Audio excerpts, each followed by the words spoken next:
Bienvenue pour cette nouvelle exploration. Aujourd'hui, on va aborder un truc assez fascinant, presque paradoxal dans le monde du trading.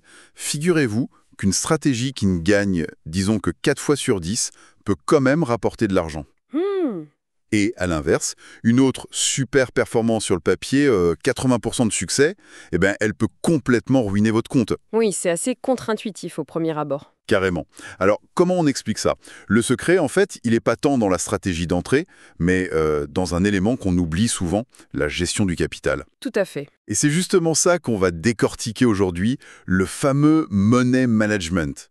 On va s'appuyer sur un article intéressant, Money Management in Trading, The Real Edge Behind Consistency, qui vient de Gestion du risque et survie en trading.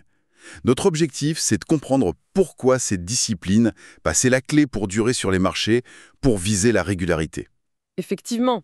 Et l'article, il pointe vraiment une réalité un peu dure, mais essentielle, hein. La plupart des traders qui échouent, c'est pas forcément à cause de mauvaises stratégies. Non. Leur vrai problème, c'est souvent un manque quasi total de gestion du risque et du capital. Il faut vraiment voir ça comme une approche de survie, avant même de penser au gain. Une approche de survie. Oui. L'avantage réel, celui qui fait qu'on reste dans la partie, il se construit là-dessus, sur cette capacité à ne pas se faire sortir du jeu trop vite. D'accord. Alors, creusons un peu cette idée d'avantage réel, le edge, comme on dit. L'article suggère donc que savoir quand entrer, ça suffit pas. Non, c'est une partie seulement. Le vrai truc, ce serait plutôt comment on encaisse les pertes. Parce qu'il y en aura, c'est obligé, statistiquement. C'est inévitable, oui. Et il y a une idée forte dans l'article qui dit en gros, une bonne gestion du capital, ça te permet de tenir bon assez longtemps pour que ta stratégie, même si elle n'est pas parfaite, elle ait le temps de jouer en ta faveur sur le long terme. Exactement. Sans cette gestion, même la meilleure stratégie du monde peut échouer si une mauvaise passe te vide ton compte trop tôt. C'est une sorte de bouée de sauvetage alors. C'est ça. Alors, définissons un peu plus ce que c'est ce money management, selon la source. C'est pas juste une vague idée, hein. C'est un ensemble de règles très précises, Ok, des règles qu'on fixe avant de commencer. Elles disent quoi? D'abord, combien on accepte de risquer sur une seule opération. Ensuite, comment on protège activement son capital. Et aussi, comment on gère son exposition globale, parce que trader quand tout est calme ou en pleine tempête, c'est pas pareil. Et ce qui est peut-être surprenant pour certains, c'est que le but premier, c'est pas le profit immédiat, le gros coup. Ah non? Non, c'est d'abord la survie, la pérennité. C'est un système pour durer, pour traverser les hauts et les bas inévitables des marchés. La performance, elle vient après, une fois que tu as assuré ta survie. Ça nous amène à l'objectif numéro 1 dont parle l'article, préserver le capital. La règle d'or absolue, c'est pas maximiser les gains, c'est ne jamais risquer de faire sauter le compte. Exactement. La défense avant l'attaque. L'article fait une distinction intéressante d'ailleurs. Une petite perte, c'est vu comme un coût de normal. Presque des frais de fonctionnement, quoi. C'est prévu. C'est ça fait partie du jeu. Par contre, une grosse perte, celle qui fait vraiment mal au capital, là c'est considéré comme une erreur. Une erreur de gestion, une erreur stratégique qu'il faut absolument éviter. Tout à fait. Et pour éviter ça, justement, la gestion du capital repose sur plusieurs piliers très concrets. L'article les détaille bien, on peut peut-être les regarder ensemble. Oui, allons-y. C'est là que ça devient pratique. Commençons par le plus basique, le risque par transaction. La source mentionne cette règle quasi universelle, risquer seulement un petit pourcentage du capital total sur chaque trade. Souvent entre 0,5% et 2%. Ça peut paraître faible, non? Oui, ça peut sembler très peu, surtout au début quand on rêve de gains rapides. Mais la logique derrière, elle est mathématique en fait. En risquant si peu, on peut supporter une série de pertes, et ça arrive, hein, même au meilleur, sans mettre en péril tout le capital. Je vois. Imagine bien, perdre 5 fois de suite 1%, bon, ça fait une perte de 5%. C'est pas agréable, mais ça se gère. Par contre, perdre 5 fois de suite 10%, Ah oui, là c'est presque à la moitié du capital qui part en fumée. exactement. Et remonter une pente comme ça, c'est extrêmement dur. Donc ce petit risque par trade, c'est ce qui permet aux gains futurs, quand ils arrivent, de vraiment compenser et de faire du profit. C'est une règle pour durer, pas pour flamber. D'accord, je comprends mieux la logique de survie maintenant.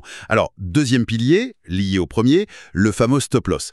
L'article est clair, c'est pas une option, c'est obligatoire. Indispensable. Et le point clé, il faut le définir avant d'entrer en position, pas après.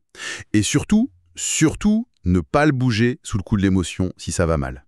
c'est le filet de sécurité ultime. Le stop-loss, c'est la limite qu'on fixe avant, de manière rationnelle, pour se protéger d'une perte qui deviendrait trop grosse, catastrophique. Basé sur l'analyse, imagine. Oui, basé sur des critères techniques, la volatilité, etc.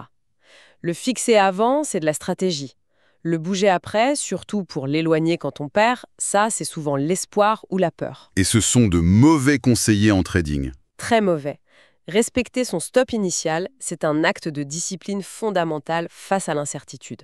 C'est tenir son plan. D'accord. Donc, le stop-loss, c'est où on coupe la perte. Mais comment on s'assure que cette perte correspond bien à notre règle de 1 ou 2%? C'est là qu'intervient la taille de position, j'imagine. Précisément. C'est le lien direct entre la règle théorique du pourcentage et la pratique. La taille de la position, c'est combien on achète ou on vend. Et ça se décide pas au feeling, genre « Ah, je le sens bien ce coup-là, je mets le paquet ». Non, surtout pas. Non, ça se calcule très précisément. On prend en compte deux choses. Le montant max en euros qu'on est prêt à perdre, notre 1% par exemple, et la distance entre notre point d'entrée et le stop-loss. Ok. Ce calcul, il garantit que si le stop est touché, la perte réelle sera égale au montant qu'on avait décidé, peu importe la volatilité ou si le stop est proche ou loin en prix. Ça assure une constance totale dans le risque-prix. C'est une approche d'ingénieur méthodique. Très clair. On contrôle le montant exact en jeu à chaque fois. Passons à un autre pilier important. Le ratio risque-rendement, le fameux risk-reward. L'idée, c'est que chaque trade doit offrir un gain potentiel plus grand que le risque. La source parle d'un minimum de 1 pour 2. Risquer 1 pour viser au moins 2.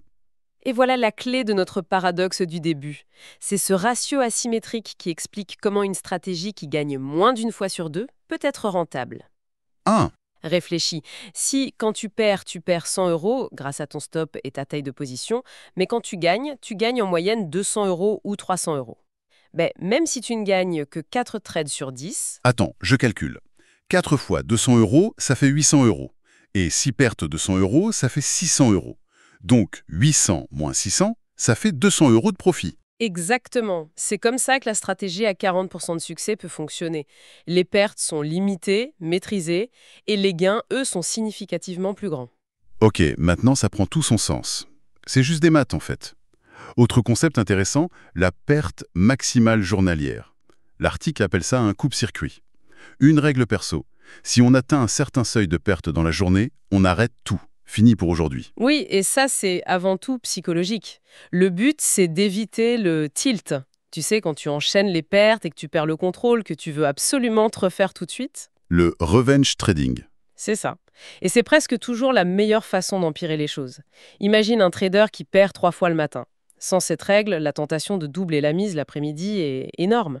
Et souvent désastreuse. Voilà. Ce coupe-circuit, il force une pause. Il permet de souffler, d'analyser à froid et de revenir le lendemain avec les idées claires. C'est de l'autodiscipline pour protéger son mental. Et son compte. Une pause obligatoire pour rester lucide. Logique.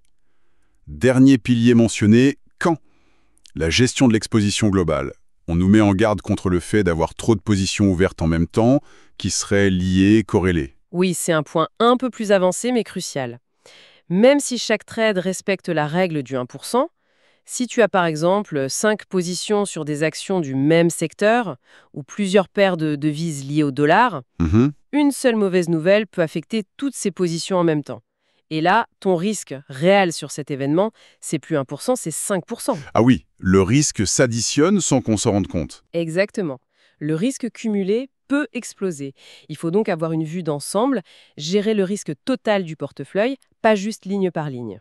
Tenir compte de ces liens entre les positions. Donc, même en étant super rigoureux sur chaque trade, on peut se mettre en danger si on oublie cette vision globale. Ça complexifie un peu, mais c'est logique. Bon, si on essaye de résumer tout ça, l'idée principale qui ressort, c'est que la gestion du capital, c'est pas juste une technique de pro. C'est vraiment la base, le fondement qui permet à n'importe quelle stratégie, même moyenne, d'avoir une chance sur la durée. C'est ça. C'est un peu le système immunitaire du trader, quoi. La défense avant l'attaque, pour être sûr d'être encore là demain. C'est tout à fait ça. Le message clé, c'est vraiment que la discipline, la rigueur dans l'application de ces règles, c'est ce qui fait la différence sur le long terme, entre ceux qui survivent et potentiellement réussissent, et l'énorme majorité qui disparaît. Faut arrêter de chercher la stratégie parfaite alors, hein. Elle n'existe probablement pas. La clé, c'est l'exécution constante, méthodique de ces principes de protection. Le vrai avantage, le real edge, il est là. Dans la constance, la maîtrise du risque. Oui, dans cette capacité à protéger son outil de travail principal, le capital, pour pouvoir continuer jour après jour. C'est un marathon, pas un sprint, le trading. Ça change la perspective, c'est sûr. Et pour finir, une petite question pour ouvrir la réflexion.